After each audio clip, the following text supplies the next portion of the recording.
personal safe. Once you have a team of advisors in place, have them look over the rules and contracts before you sign the original ticket. In some cases, signing your ticket might prevent you from creating a blind trust later. Okay, so then it says, take a deep breath and take your time. You have a set amount of time to turn in your ticket, so don't run off to the lottery office the first thing the next morning. Depending on the type of prize won and the state you are in, the period to claim the lottery might range from several days to 6 months to a year. You may want to consult that information with the lottery agency's website. Let yourself calm down and then set to work carefully forming your team and plans before you contact the lottery officials. Then it says protect your privacy. As tempting as it may be to shout it from the rooftop and throw a huge "I won the lottery" party, keep it as much to yourself as possible, especially before turning in your ticket. Some lotteries will require you to make your name public, give interviews, or show up at a press conference.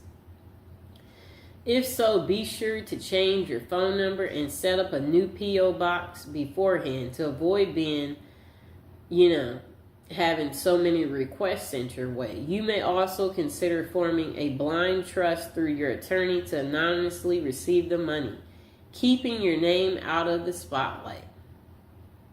Next thing, put together a team. You're going to need a lawyer, accountant, a financial advisor who have experience with large financial windfalls. Finding them should be one of your first steps before you claim your money.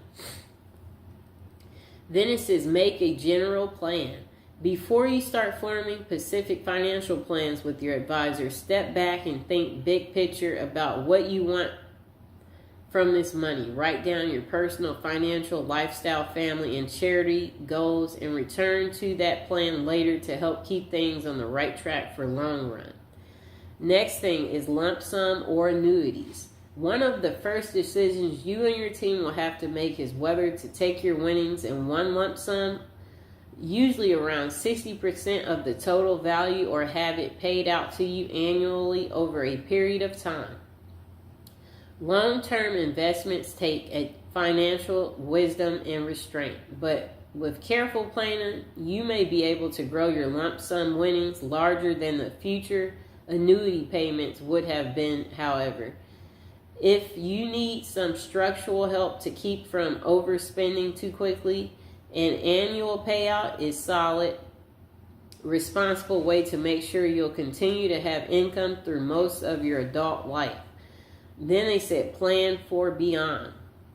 Sadly, winning the lottery is unlikely to also make you immortal. Work with your team right away to sort out your estate planning, including your will, so your family is taken care of if something happens to you. Then they said once you have your money, bank it.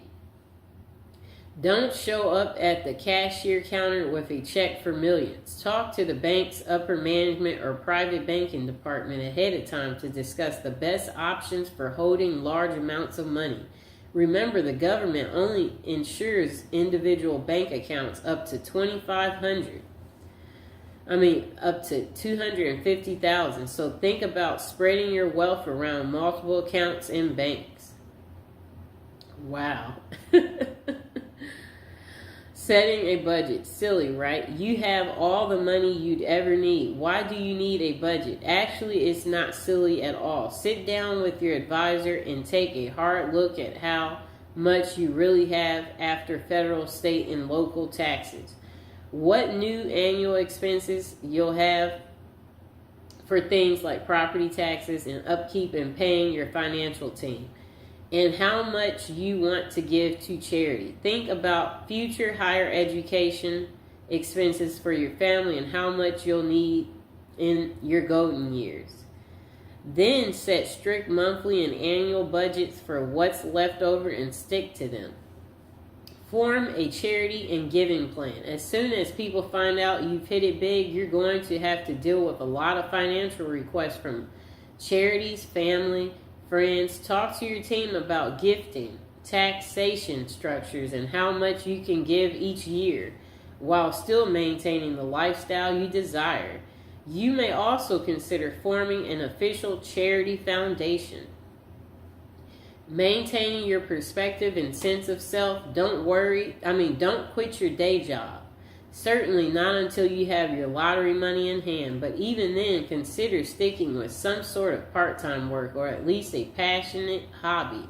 Depending on how important work is to your sense of self, you may want to try a new career or go back to school to study something you've always been interested in. Next thing you want to do is keep a healthy mind and body. We all know money can't buy happiness. In fact, some folks say winning the lottery and dealing with the money and requests for help and loans ruin their lives with stress. So then they said, eat right, exercise,